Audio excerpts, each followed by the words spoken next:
Oh, it was very meaningful. I don't lose in Florida, so that's I took that one to the heart. I mean, pretty much take every game to the heart, but yeah, I don't lose in Florida.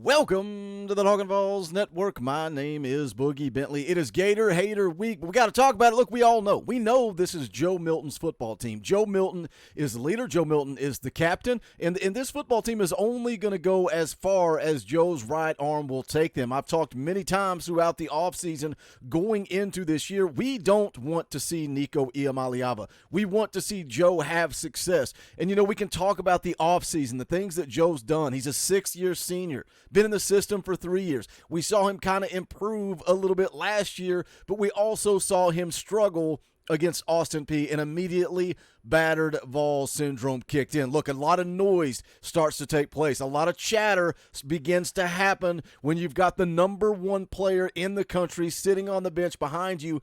Dauber said it last night in the live stream. The sexiest guy on the team is always QB2. He always has been. He always will be. But the question is, when is it time for Nico Iamaleava? We're going to get into it. We're going to talk about it. But as always, do me a favor, smash the thumbs up just below the video. It is quick, free, and easy, and it does help this channel. Also, if you're new to the Talkin VAWLS Network, welcome. We're not experts. We're not insiders. We're not media.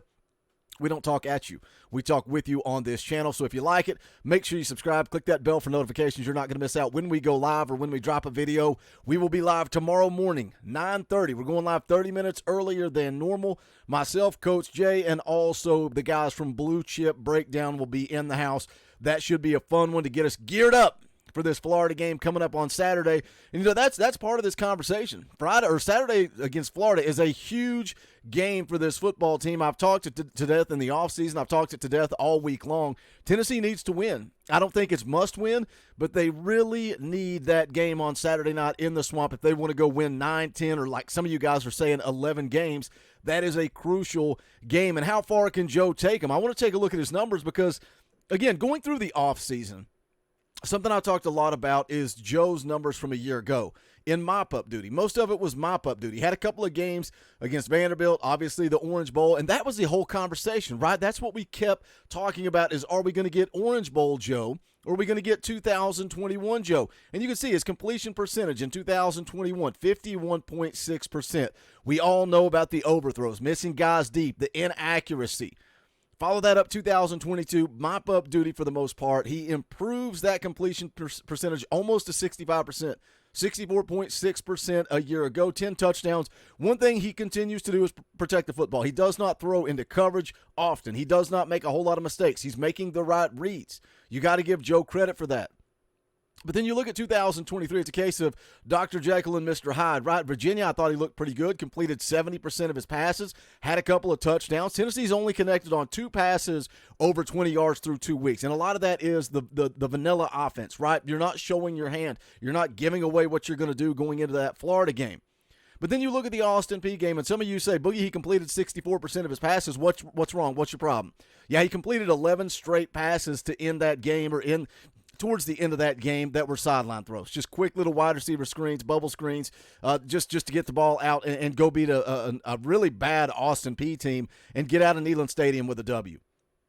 Joe struggled, and his wide receivers didn't help him. This is not a Joe bashing video. This is not me hating on Joe. A lot of you guys, you know, you've been here for the long haul. You knew it. You know, back in 2021 that I was ride or die with Joe Milton. That's who I was pulling for. That's who I thought would come out of that camp and be the starting quarterback when it was him, Hendon Hooker, and Harrison Bailey competing for that starting job. But again, back in that year, the backup quarterback is always the sexiest quarterback. So when do you pull the trigger and put Nico Iamaleava into the game? What does Joe have to do? Does Joe have to struggle? Does Joe have to lose? Because the noise is already there. The chatter is already there. It started in the Virginia game. It started before Joe even struggled against Austin Peay, and we knew that was going to be the case going into the year. We knew people were going to want to see Nico Iamaleava. I get it.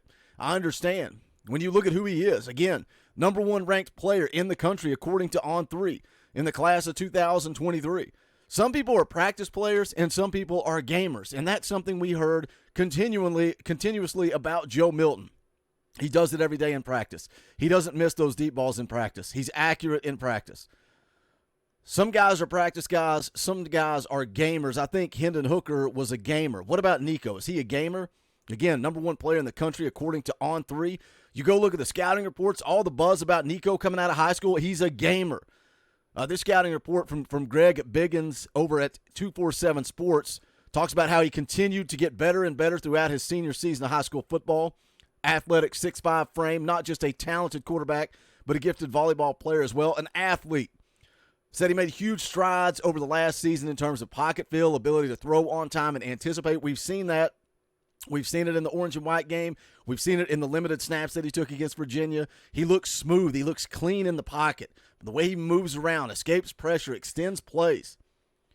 Says he always had a big arm, but now can change speeds, go through progressions, make accurate throws down the field look easy. A lot of talk about Joe not being able to change speeds. He doesn't have that changeup. It's always a fastball. Again, if it hits you in the hands, catch it. Wide receivers got to bail him out. I'm not hating on Joe for that. They did not help him out at all against Austin Peay. And again, I like that Joe stepped up. Joe put it on his shoulders. Joe took the blame. I like that. That shows a leader. Says he got exceptional escapability and is just dangerous outside the pocket as he is throwing in it. Always a threat to take off and run for big yards when flushed on design running plays. Tough kid as well, who will stand in and take a shot when he's running open in the field. Looks more like a big receiver than a signal caller. Natural leader with a high compete level and great off-the-field work ethic. Talks about his character. Zero character concerns when it comes to Nico Iamaleava. Not a throw on the field that he can't make. Comfortable throwing off platform and being creative when he needs to be. And combined with his rapidly improving football IQ and toughness, he has a chance to be a very special player at the next level. That's the scouting report coming out of high school on Nico. What did Josh Heupel have to say? This is coming into or out of fall camp, going into the regular season. Josh Heupel was asked specifically about Nico Iamaleava. Let's take a listen. Yeah, I think he's ready to play at a really high level. All young quarterbacks, it's different when you get out there and it's live bullets and you don't have a red jersey on, but feel really good about where he's at. Command of our offense, being a really sound decision maker, fundamentally being able to get himself in a good position to be consistently accurate with the ball. I like what he's done.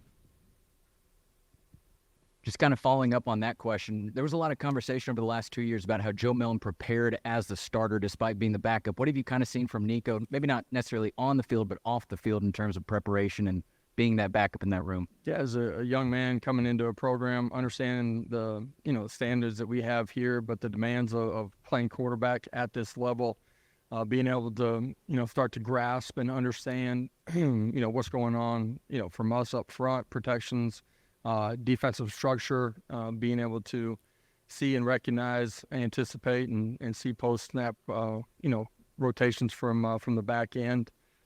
At the end of the day, controlling his job and having his eyes in the right spot. He's a dramatically different player than he was in spring ball. Love the steps that he took in the spring too. His football team's got a lot of trust in him. Got a lot of trust in the backup quarterback. He's ready to go compete at a high level. That's, again, Josh Heupel's words coming out of fall camp going into this 2023 season. If Nico's ready, how long is the leash on Joe Milton? And, again, you look at the schedule moving forward. You got the big game on the Swamp. It's a turning point for me, man. I think Tennessee needs to go win this football game. Talked about it a lot on the live stream last night with Ben McKee. If you missed that, make sure you go back and check it out. We talked about how this is a big game for both teams for different reasons. Tennessee needs a win. And then you got UTSA, Tennessee going to be heavily favored in that. You got South Carolina favored in that. Tennessee's favored in every single football game on this schedule outside of Alabama and Georgia. How long is the leash on Joe Milton? And don't get it twisted. This is not a video wanting Joe Milton benched, claiming that I think it's time to bench Joe Milton. It's a conversation.